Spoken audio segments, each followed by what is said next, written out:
Señores, nos vamos al mundo de la política, nos vamos al mundo de la coalición.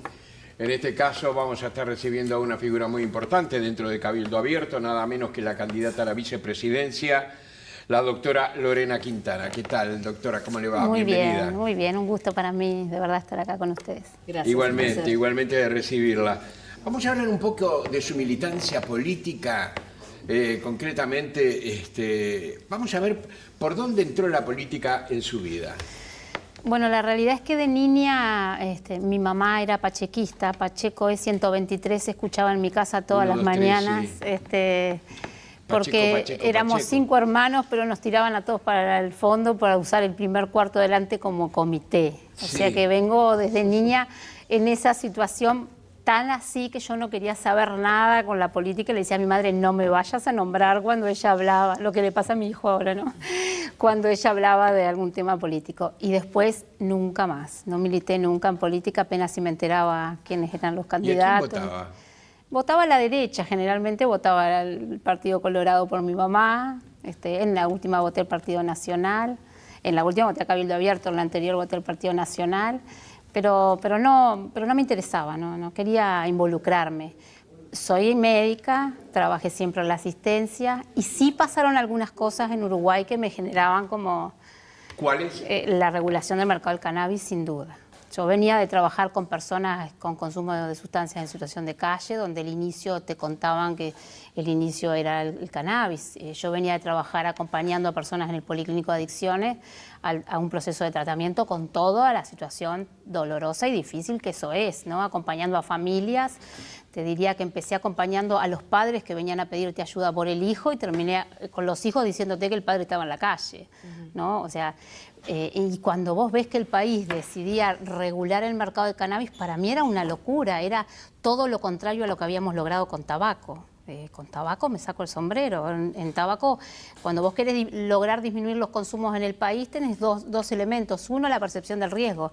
Si los uruguayos entendemos que es riesgoso, eso va a ayudar a disminuir los consumos. Y el otro es la tolerancia social frente al consumo de esa sustancia. Ahora vamos a entrar en esos temas, pero me intriga saber quién la descubre en Cabildo. Bueno, ¿Y dónde? Empiezo a trabajar en el programa de adolescencia. Yo ya estaba en el Ministerio de Salud Pública en la administración anterior. No ingresé en esta administración. Yo tengo un cargo público de concurso y también privado de concurso. Y empiezo a trabajar en salud de adolescencia, en especial en suicidio, en prevención del suicidio adolescente, en fortalecimiento de la familia como método de prevención del suicidio. Bueno, analizando las historias clínicas de los chiquilines que se quitaban la vida en Uruguay para ver por dónde ir para prevenir. Son muchos más de los que la gente cree, ¿verdad? Cuando uno mira los datos de intentos de autoeliminación, o sea, de las personas que intentan quitarse la vida en Uruguay, en números absolutos el pico más alto es de 15 a 19 años. Son nuestros gurises de 15 a 19 años. Es terrible. O sea, ¿qué pasó? Que no quieren vivir más. ¿Y qué pasó? Y si vos te pones a mirar las cifras, 10 y 15 años atrás, las muertes en gurises, adolescentes y jóvenes eran accidente de tránsito, igual que el niño. Accidente de tránsito eran la mayoría, hoy suicidio y homicidio. Homicidio Montevideo y zona metropolitana, pero suicidio en todo el país, o sea, y en todas las clases sociales. O sea, cuando vos mirabas las historias había de mutualistas, de ACE y de privados. ¿Y también en esas edades? De 15 a 19. ¿Sigue siendo el suicidio 14 a 19? El suicidio. ¿Y qué pasó? Preguntaba Jorge. Las historias nos mostraban que el 50% de los que se habían quitado la vida habían tenido anteriormente un diagnóstico de ansiedad y depresión, ¿no? Elementos que en la adolescencia, con todo el tema de la autoimagen, la autoestima, la inferioridad, los adolescentes de hoy viven algo que los que somos de menudo para atrás no lo vivimos, y es que se comparan con las que son todas lindas, hermosas y flacas y felices en las redes sociales, ¿no? Nosotros nos comparábamos con los compañeros de clase. No, hay todo un tema hoy con la inferioridad, con mirarme al espejo y verme fea y no quiero salir. Qué interesante, ¿eh? Es un tema, bueno, a mí me atrapó ese tema, tanto que, bueno, trajimos a Uruguay el programa Familias Fuertes, que buscaba brindar herramientas a los padres y también a los gurises para prevenir los problemas de la segunda etapa de la adolescencia, que era intento de autoeliminación, consumo de sustancias, violencia y deserción educativa. Bien. Doctora, ¿sabe que acá el doctor Manini adelantó? General. Sí, Fue en el bueno, pero agreguemos un título que después se arma polémica. Se arma lío. el general Manini, senador, adelantó acá, no dio su nombre, doctora, pero de que iba a ser una mujer, que él tenía su candidata. Igual no fue unánime ni fue fácil la disyuntiva. Había quienes tenían otros candidatos, por ejemplo, con el retiro Radaeli. ¿Cómo fue ese proceso? Hubo más de una candidata. ¿Quedaron divisiones a partir de eso? Yo era nueva, relativamente nueva, ¿no? Yo empiezo hace 2 años, empiezo por la Comisión de Salud de Cabildo Abierto, a integrar la Comisión de Salud y a proponer cosas desde la Comisión de Salud. Se me ocurre 6 meses antes de las internas decir me voy a animar a hacer una agrupación nacional, es una cosa de la nada, con un grupo de amigos que decían dale, dale, dale, dale, animate, ¿no? Lo que pasa generalmente. Y bueno, y me terminó uniendo con la columna de Domenech y llega a tener la mayoría de los votos del partido.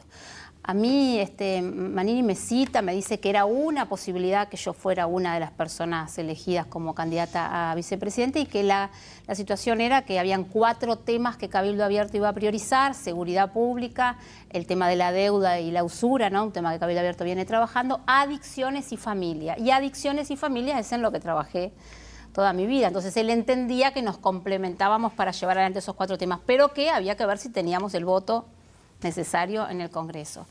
Era más que esperable que quienes dirigieron por tiempo columnas y referentes nacionales y que están en Cabildo Abierto desde antes, los diputados que estuvieron militando desde el 2019 más, que quieran que sea alguien de su propia agrupación el referente que va a ir a la vicepresidencia, porque te da esto, ¿no? Te da la posibilidad que la gente te escuche, te vea. Entonces era más que esperable que pero el factor desequilibrante fue Manini, supongo. Bueno, yo qué sé, yo trabajé antes de las internas, antes de imaginar tener una agrupación nacional, iba a visitar a las agrupaciones del interior a hablar de adicciones y salud mental. Eran mis 2 temas y convocaban gente y me invitaron. O sea, a mí me llegaron a conocer por los temas que trabajo. ¿No quedaron resquemores ahí o sí? No, yo creo que no. Yo creo que una vez que se votó... De hecho, todo lo que sucedió el día del Congreso de Cabildo Abierto, en la votación de la vicepresidencia no tuvo dificultades. Fue luego, ¿no?, que empiezan con el tema que se vota el programa del partido y demás. Pero durante la votación, fue una votación tranquila, cada uno levantaba su voto y se contaron los votos. Nosotros íbamos sumando para ver si llegábamos. Pero para mí, toda una oportunidad, ¿no? Toda una oportunidad. Doctora, vayamos a estos temas que usted dice que trabaja y que están en sus agendas. Recién hablaba de la política antitabaco, pero usted había hablado de este tema ya en el semanario de búsqueda que recoge, que usted propone que el próximo gobierno de Uruguay debe seguir una política similar a la adoptada por Tabaré Vázquez en la lucha antitabaco en su primera administración. ¿Puede explicar un poco esta idea y cómo cómo poner una analogía con las drogas? Mira, cuando vos querés hacer prevención, vos tenés 2 posibles objetivos. El primero es lograr que sean menos los que consuman drogas, la que vos quieras. Lograr que sean menos los que consuman cocaína, lograr que sean menos, que sea a edades más tardías que inician los consumos, que sean menos los que pasan a tener un consumo problemático. Ese tiene que ser, es uno de los objetivos de la política de prevención. Ejemplo, tabaco. O tenés otro objetivo, que es disminuir el daño. Consuman todo lo que quieran. Como Estado solamente me encargo de disminuir el riesgo y daño que tenés al consumir esa sustancia. ¿Cuál es la política actual? Que es una continuidad de la última administración del Frente Amplio, solamente disminuir el daño. Entonces, ¿qué hacen? Reparten bolsitas de agua en los bailes donde venden éxtasis. ¿Disminuye el consumo de éxtasis? No. Disminuye el riesgo de deshidratación que tiene el éxtasis. ¿Qué es lo que hacen? Hacer un cartel, como había en la interbalnearia, que decía, si vas a consumir, para pasarla bien, que sea cannabis de buena calidad, porque yo quiero evitarte el daño si el cannabis es de mala calidad. Pero no es mi objetivo de la política disminuir el número de consumidores. Y yo creo que es un error, que nuestra política tiene que ser intentar de que sean menos. El presidente Vázquez no decía fumá todo lo que quieras, ponele filtro. Fumá todo lo que quieras, que sea un tabaco de buena calidad. Decía, no hay que fumar. En los congresos de oncología decía, el tabaco hace daño. Pero entonces usted va específicamente a lo comunicativo, porque el tabaco está habilitado a fumar, ¿no? Sí. Es diferente hacer una política contra algo que es que no se puede consumir, solamente la marihuana, ¿no? Pero pensando en el resto de las drogas, el consumo del tabaco que no estaba prohibido, no es una droga prohibida. Los uruguayos podemos consumir lo que quieramos mientras no le hagamos un daño a un tercero. No hay ninguna droga que esté prohibida consumir. Otra cosa es el mercado. Lo que yo digo es ¿A dónde apunta tu política de prevención? Si yo quiero que sean menos los que consuman una sustancia, tengo que enseñar en todos los niveles educativos el riesgo que tiene consumir esa sustancia. Mirá lo que pasó con tabaco. Todos los niveles educativos, a nivel comunitario, los clubes deportivos, enseñaron el riesgo del consumo de tabaco. Los gurises venían a la casa y le decían, abuelo, no fume, que te hace mal. ¿Por qué? Porque sabemos que si aumentamos la percepción del riesgo vamos a lograr disminuir el consumo. Hubo una caída. Hubo una enorme caída, fuimos reconocidos mundialmente. Pero no solo eso, nuestros hijos no vieron reclames de televisión y películas donde todo el éxito, la felicidad y el más lindo terminaba fumando un cigarro. No lo vieron, nuestros hijos no vieron ir al médico y que tuviera el cenicero al lado. Entonces usted apunta específicamente a lo comunicativo. Hay que hacer campaña de comunicación, hay que hacer educación y hay que hacer normas y leyes relacionadas al consumo. Por ejemplo, ¿Cómo nosotros aguantamos que nos dijeran que no podíamos fumar en un lugar cerrado?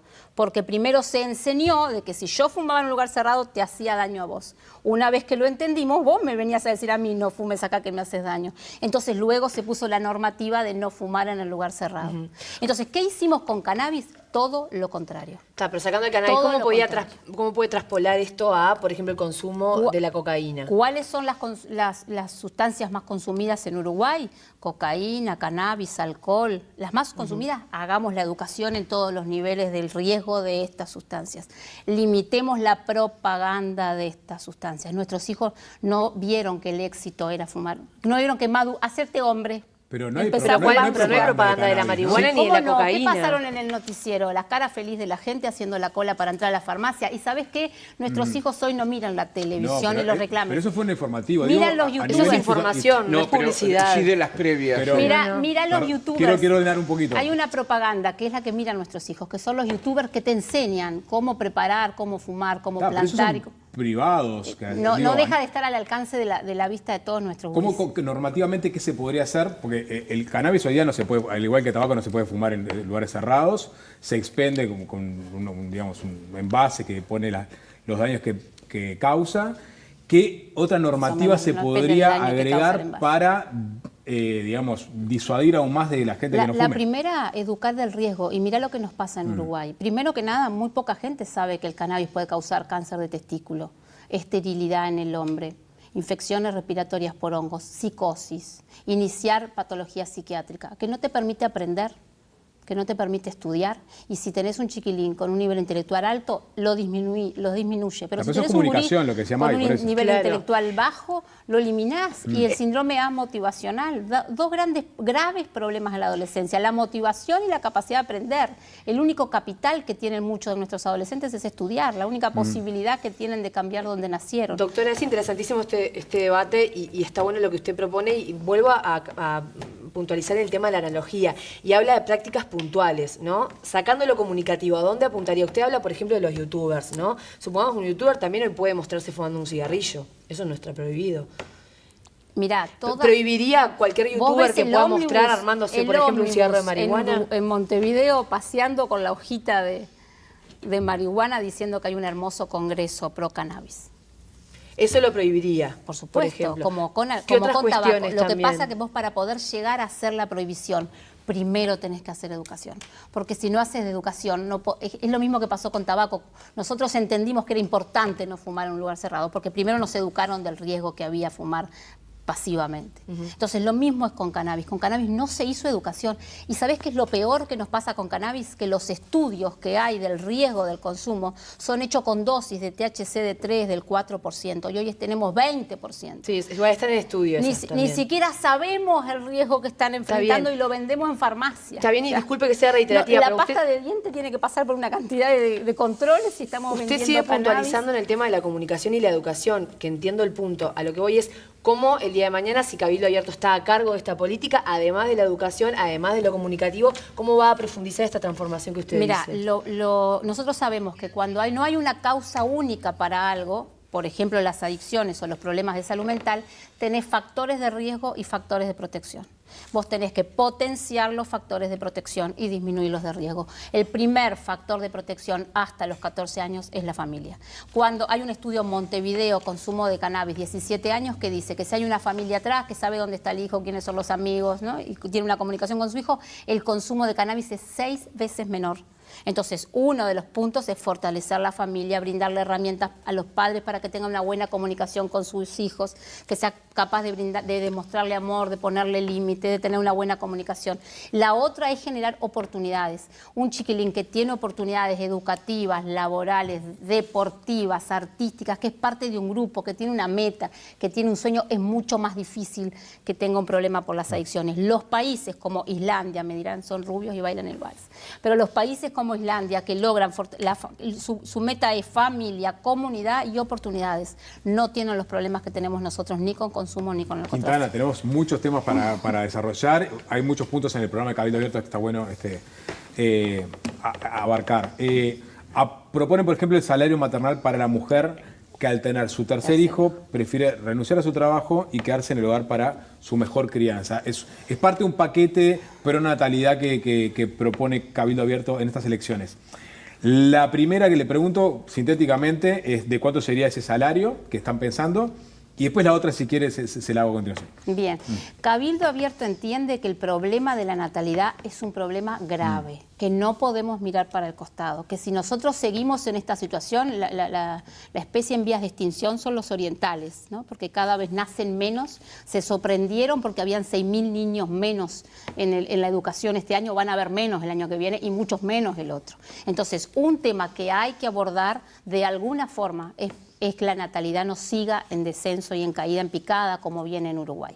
Los estudios de comportamientos reproductivos en Uruguay dicen que luego de pasada la edad reproductiva, los uruguayos dicen haber tenido menos hijos de los que hubieran querido tener. Y cuando les preguntan las causas, es la económica, ¿no? Es el tema de la guardería, la cuidadora, la comida. Está bien, eso ya lo hemos escuchado a lo largo Entonces, de estos años con Cabildo. Esta política puntual. Nosotros entendemos que esta es una solución al problema, no es la única, que tiene que haber una mesa de diálogo, que esto es un problema país y no partidario, ¿no? Que es un problema todo porque ¿quién va a pagar la jubilación de todos los uruguayos si seguimos así? Entonces, una de las propuestas es que haya un apoyo económico para aquella familia, para aquella madre y para aquella familia que pueden tener su tercer hijo. Porque ahí viene la pregunta de los demógrafos, por ejemplo, que dicen, ¿por qué en vez de invertir en estos hijos para que nazcan, estas madres para que tengan un tercer hijo, ¿por qué no invertir en los ya nacidos, ya que tenemos un 20% de pobreza infantil, ¿no? No tenemos dudas que hay que invertir en los ya nacidos. De hecho, en el programa está el tema de la pobreza pero infantil. Pero la frazada es corta, sabe bien. Y está, pero igual esto es una inversión que es necesaria hacer. O no, Mucho algunos más dirán, capaz que es mejor no crecer porque tenemos la población más controlada en cuanto a capacidades económicas. Mucho más caro te va a salir la seguridad social si no siguen habiendo uruguayos en nacimiento. Mucho más caro te va a salir. Hay otra propuesta que es para la clase media en especial, que es la clase media la que además decide tener menos hijos de lo que quisiera tener, y es la disminución del IRPF hasta llegar a un IRPF de 0 por el número de hijos en la familia. Son propuestas. Entendemos que ningún otro partido propone nada y que el problema de la baja natalidad hay que abordarlo. Quizás hay propuestas mejores, sentémonos entre todos, pero este tema hay que pensarlo y hay que solucionarlo. Cabildo Abierto se ha manifestado siempre en contra del aborto, ¿verdad? ¿Por qué no ha pedido reglamentar concretamente la ley del aborto? Porque ni el Partido Nacional, ni el Partido Colorado, ni el Partido Independiente, mucho menos el Frente Amplio, apoyaría a Cabildo Abierto si se para en contra del aborto. Entonces entendemos que veamos cómo salvar las dos vidas. ¿Por qué esa distancia entre una posición y la otra? Porque no es muy políticamente correcto hoy pararte en contra del aborto. Porque si te salís a decir que sos un defensor de las dos vidas, que querés defender la vida, enseguida te llenas de enemigos. Se te viene una avalancha mediática enorme. Entonces, bueno, pensemos cuál es la causa por la cual las mujeres en Uruguay deciden el aborto. De verdad, estamos en un país donde la causa económica tiene que ser la causa de la decisión del aborto. Y si hay otra causa que puede no ser económica y puede ser una mujer que por alguna situación no pueda tener ese hijo, ¿no será que podemos ayudar en ese acto de amor que es dar en adopción y lo puede tener y salvar esa vida y darlo en adopción cuando tenemos tantas parejas que vienen a la consulta con esa angustia de no poder tener hijos un mes y otro mes. Entonces, ¿por qué no pensar en medidas para que no tengan que tener esa decisión del aborto? Nosotros somos pro vida y buscamos defender y salvar las dos vidas. Bien. Doctora, otro tema es la ideología de género, un tema polémico en el mundo. Ustedes proponen la eliminación de cualquier contenido en la educación que tenga que ver con la ideología de género. Se propone eliminar. ¿Qué es lo que hay que eliminar? Es decir, ¿qué es para ustedes la ideología de género? Mira, porque mucha gente niega que exista la ideología. En el programa de salud sexual, de educación sexual, dice que a los 3 años, jardín de 3, hay que aleccionarlos en la construcción de la identidad de género. En jardín de 4 dice que hay que aleccionarlos en la construcción de que la identidad de género es una construcción social. Cercano a los 10 años se le dice al niño que no nació ni mujer ni hombre, que nació neutro, que su sexo es algo designado por un médico al nacer y que fue la sociedad la que le hizo creer que era mujer o hombre. Eso de ciencia ¿Eso le es un texto de no tiene primaria? nada. Es en los textos de primaria. Eso último que dijo. Está colgado como bibliografía en el nuevo plan de educación. O sea, cambió la educación, cambiaron los titulares, cambió la gobernanza también, pero después algunas cosas cambiaron de titulares, pero no sacaron la ideología de género en la educación. Y la verdad, yo no quiero que a mi hijo le digan que no nació ni mujer ni hombre, porque eso de ciencia no tiene nada. No tiene nada, eso es ideología. Nosotros nacemos, es más, antes de nacer, desde que estamos en el vientre de nuestra madre, somos mujer o hombre. No se construye la identidad, se construye la personalidad. Entonces, nosotros entendemos que a los niños un cerebro inmaduro, un cerebro inocente, que hasta los 8 o 10 años de temas de sexualidad no es necesario hablar, que sí hay que hablar de cuidados, sí hay que hablar de cómo cuidar el cuerpo para evitar, por supuesto, problemas como el abuso sexual. Sí hay que enseñarles de cuidados, pero no hay que enseñarles ideología. Que la educación sexual tiene que estar, que es necesaria, pero tiene que estar basada en ciencia, no en ideología. Por supuesto que el adulto con sus gustos sexuales es libre de hacer lo que quiera. Pero si hay algo científico es justamente la construcción del significado de lo que es la ideología de género o la construcción de la identidad. Es decir, que Quintana no comparta esos preceptos no significa que haya abundante bibliografía que la avale y que incluso las autoridades de la enseñanza decidan incorporar esa bibliografía yo en soy los médico. programas. El sexo no te lo designó el médico cuando naciste. El sexo vos sos, todas tus células son masculinas. Vos tenés una enzima en el hígado que yo no la tengo porque vos sos varón y yo soy mujer. Mi cadera, lamentablemente, es diferente que la tuya. El sexo biológico, sí, pero nadie dice que el sexo biológico no te lo enseñarle da. a un niño menor de 10 años con un cerebro inocente algo que no es ciencia. Pero yo comparto que vos pienses de una forma y yo de la otra, y no es para convencerte a ti Me de cuesta que creer pienses. esos extremos de ejemplos que me está poniendo, por eso digo. Lee el programa de educación sexual y lo encontrás. Usted habla de ciencia, pero también se identifica como una mujer de fe. Sí. Y muchas veces las cosas que atraviesan... Soy cristiana. Cristiana. Y muchas veces las cosas que atraviesan a la fe de ciencia tienen poco. Bueno, vos decís por qué, porque no puedo creer en Dios, No, por no, ser no porque no puedas. médico. Yo también creo en Dios. Ah. Yo también me ¿Cristiana o identifico. católica, perdón? No, cristiana, evangélica, no soy católica. No, era simplemente una duda y justamente atando con el tema de la Iglesia Católica, este fin de semana el diario El País hizo un informe de la situación, la crisis que atraviesa la Iglesia Católica. Es un dualismo que se mantiene en Uruguay y en todo el mundo. Cada vez la Iglesia Católica pierde más fieles. ¿Por qué apuntar a ese electorado que parece ser cada vez menos? No, yo no apunto a un electorado, yo digo lo que pienso. No, entiendo que hay gente que va a pensar igual que yo y va a compartir, sea o no sea cristiano, lo que yo hablo. Bueno, pero usted decía, por ejemplo, si hablo del tema del aborto, me gano muchos enemigos. Y no me importa, lo hablo igual porque es lo que yo creo, es lo que yo defiendo, porque entiendo que hay una vida y que el primer derecho, los que hablan de la agenda de derechos, el primer derecho es el derecho a vivir. Sí, Entonces, lo hablan, pero no lo llevaron unos... adelante como política pública. ¿Cómo? Claro, no lo llevaron adelante como propuesta de política pública. ¿Cabildo abierto? Exacto. Con el 11%, con 3 senadores, con todo el resto de los senadores en contra de esta posibilidad. Es muy difícil. Cabildo abierto tendría que crecer y tendríamos que ser mayoría parlamentaria para lograr cambiar esto en Uruguay. Pero bueno, no por eso nos vamos a quedar en silencio. No apunto a un electorado como diciendo voy a calcular qué digo para ganar un electorado. No, si no, no estaría diciendo nada de lo que estoy diciendo acá.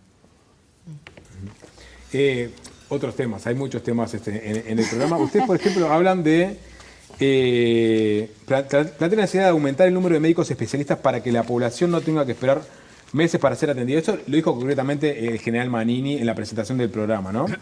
En eso la llave la tiene la Universidad de la República. Está hablando claramente de las eventuales trabas que ponen las cátedras de diferentes especialidades para que se reciban especialistas. ¿Qué proponen concretamente para terminar con eso? Contarte que fui adjunta a la dirección del Hospital Maciel y cuando empezamos a analizar los datos de espera, vos podías ver que la gente del norte de Río Negro que tenía que venir hasta el Maciel por algunas especialidades, no sé si nombrarlos o no, pero por ejemplo urólogo, tenía unos 5 o 6 meses de espera entre que se anotaba y le tocaba la hora. Cuando venía, imagínate que capaz que con una sospecha de un tumor de riñón, podría ser algo más banal, pero le pedía la ecografía y tenía que volver a sacar la fecha desde Rivera, con lo cual estabas un año más o menos para hacer un diagnóstico. Eso no nos puede pasar en un país de 3 millones. ¿Y eso por qué pasa? Porque al norte de Río Negro no hay casi urólogos. Entonces no había la posibilidad de tener un acceso. Una oportunidad de mejorar esto sin duda que es la telemedicina, ¿no? Que del otro lado esté un médico de referencia y en la telemedicina esté el urólogo, sin duda que es un aprender para todos, porque el médico de referencia cuando le consulta al urólogo aprende también, ¿no? Y el urólogo le dice, pedile esto, fíjate, si el cálculo es menor de 5 milímetros, quédate tranquilo, ¿no? Y el médico de referencia, y ahí va solucionando algunas especialidades a través de la telemedicina.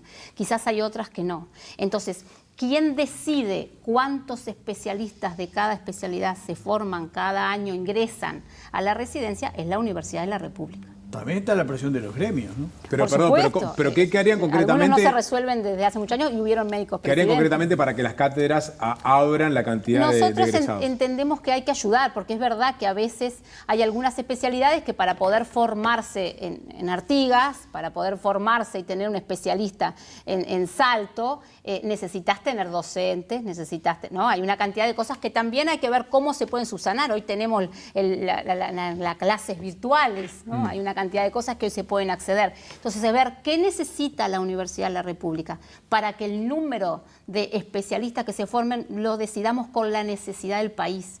¿Será que seguimos necesitando muchos pediatras o será que hay que disminuirlos? ¿Será que necesitamos más psiquiatras? ¿Pero cómo los disminuís ahí? Porque vos no podés decirle... Vos cuando das de pediatra. Cuando vos te recibís de médico, das un examen único. Desde hace 2 años hay un examen único en la residencia y los 300 que se reciben de médico dan el mismo examen y se hace un ranking. Y después se dicen cuántos cupos de cada especialidad tenés. Bueno, entendemos que los cupos para las especialidades se deben de decidir no porque la cátedra quiera tener 20, 25, 30, 4 o 2, sino por las necesidades. Y que va a ser una cosa en un proceso, obviamente. No vas a pasar de 2 a 25 porque no tenés docentes para poderlos acompañar. Pero que la cantidad de que se forman, que lo pagamos todos, ¿no? Porque la residencia es paga por el Estado, que se pueda hacer en conjunto. Que digamos, bueno, ¿qué necesita la universidad y qué podemos desde el Estado ver para que se formen más? Nosotros en 3 años, si aumentamos la cantidad de psiquiatras, quizás logramos cubrir las necesidades al norte de Río Negro. Y lo mismo con otras especialidades. Bueno, se ha calificado a Cabildo Abierto como el socio díscolo de la coalición. Acépteme esa palabra. Y yo recién entré. ¿Va a ser más díscolo aún? Ahí está. Acépteme esa palabra. Sí. Y parece ser, a través de las encuestas y diversas publicaciones que se han realizado, que eso no ha sido buen negocio para Cabildo Abierto, que no ha crecido Cabildo Abierto. ¿Qué me dice al respecto? Mira, así como hablar de estos temas, como hablamos la gente de Cabildo Abierto, muchas veces no es fácil porque es pararte en contra de una corriente, entendemos que decir que votás a Cabildo Abierto tampoco. Por eso creemos que las encuestas nos dan... ¿Por qué razón? Porque votar a Cabildo Abierto significa que opino como Cabildo Abierto. ¿Y eso qué significa? Y eso significa estar a favor de la vida, estar en defensa de la familia, pararte en contra de la regulación del mercado de las drogas, entender que la seguridad en Uruguay hay que cambiarla. ¿Y qué de malo hay en eso? Y va como en contra de la corriente, de lo políticamente correcto. De la corriente woke, dice usted. De la corriente woke. Bueno, pero la corriente woke está prácticamente en declinación en el mundo. Lo políticamente correcto, todo eso ha comenzado a caer concretamente. Esperemos que el péndulo empiece. Sí, por ejemplo, un Milei no es muy políticamente correcto. ¿Cómo? No, un Para Milei no nada. es muy políticamente correcto Sí, y es presidente de la Argentina. Digo, Sí. llevado en esa comparativa, ¿por qué Cabildo los números no le dan como tal vez ustedes proyectaban? Después de todo, a estas alturas, en el 2019, las cifras daban más o menos igual y después crecieron a un 11, ¿no? Para el tema de las elecciones. pero Entendemos era lo nuevo, ¿no? que nosotros no trabajamos previo a las internas porque no había disputación por la presidencia. Cabildo ya tenía su elección, que era Manini. Y bueno, que realmente la campaña para mostrar cuáles son las propuestas de Cabildo Abierto empezaron enseguida al Congreso nuestro, fue cuando se designa mi persona, y o sea, en realidad vamos muy poco, ¿no? Y además Cabildo Abierto sin duda no tiene el dinero que tienen otros partidos políticos, ¿no? Vos mirás el diario y te saludan algunos todos los días en el diario, ¿no? O mirás la prensa y es continuamente los reclames. Cabildo Abierto no tiene el dinero para poder hacer eso. Hay todo un tema también. Tiene que contratar un mejor jefe de Juntada de Plata. ¿Qué tema es? ¿No? Porque ¿quién tiene el poder después? ¿El que se pone la banda presidencial o el que Y bueno. puso la plata en la billetera? Doctora Lorena Quintana, ha sido muy interesante escucharla, ¿eh? Muchas Gracias por venir. Un placer. Muchas gracias.